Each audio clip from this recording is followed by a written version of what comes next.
నాయకులకు, తెలుగుదేశం పార్టీ నాయకులకు, కార్యకర్తలకు, బీజేపీ నాయకులకు, కార్యకర్తలకు మనస్ఫూర్తిగా స్వాగతం పలుకుతూ ఈరోజు పవన్ కళ్యాణ్ బాబు ఇంత జనసందోహం, ఇది గెలుపుకు సూచన.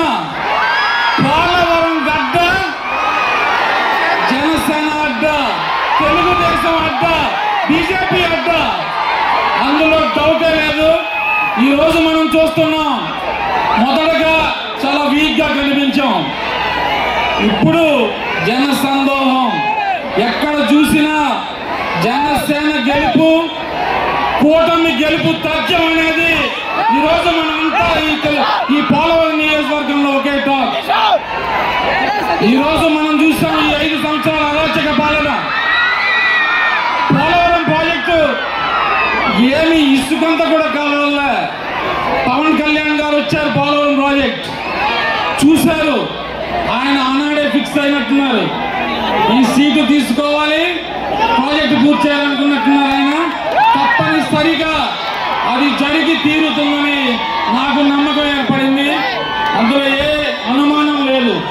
ఈరోజు మనకి ఎంపీ అభ్యర్థిగా ఒక డైనమిక్ యంగ్ లీడర్ పుట్ట మహేష్ యాదవ్ వచ్చాడు, డౌట్ లేదు, మంచి లీడర్, అన్ని భాషలో మాట్లాడగలడు, వ్యాపారవేత్త, ఇప్పుడు రాజకీయాల్లోకి వచ్చాడు. తప్పనిసరిగా ఆయన గెలుపుకి మనందరం కృషి చేయాలి. అదేవిధంగా ఈరోజు చిన్ని బాలరాజు మంచి లీడర్, ఈరోజు 5 సంవత్సరాలుగా ఇక్కడ ఉన్న ఎమ్మెల్యేని ఒక ఆట ఆడించాడు, భయపెట్టాడు, తన విధానం ఏంటో తెలియజేశాడు. ప్రతి అరాచకం విషయంలో, ప్రతి అవకతవకల్లో ఆయన పోరాడాడు. ఆయనకు మనందరం మద్దతు పలకాలి. ఇది మనందరి గెలుపు.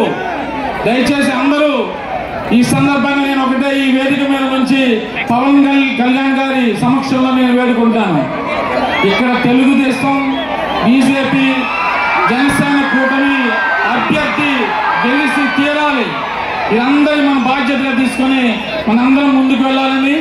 ఈరోజు కరాటం రాంబాబు గారు ఉన్నారు, 2012లో మనకి సపోర్ట్ చేశారు, 2014లో సపోర్ట్ చేశారు. ఈరోజు 2014లో జన సైనికులందరూ తెలుగుదేశానికి సపోర్ట్ చేయడం వల్ల మనం ఎమ్మెల్యేలాగా అవ్వగలిగాం, అభివృద్ధి చేయగలిగాం. ఇవన్నీ గుర్తుంచుకోవాలి. ఈరోజు మనందరం కలవడం ఇది ఒక మంచి మూమెంట్కి ఇది కారణం అవుతుంది. కాబట్టి దయచేసి అందరూ ఒకటై మన ఉమ్మడి అభ్యర్థుల్ని గెలిపించి తీరాలని ఈ సందర్భంగా కోరుకుంటూ ముగిస్తున్నాం. Thank you very much.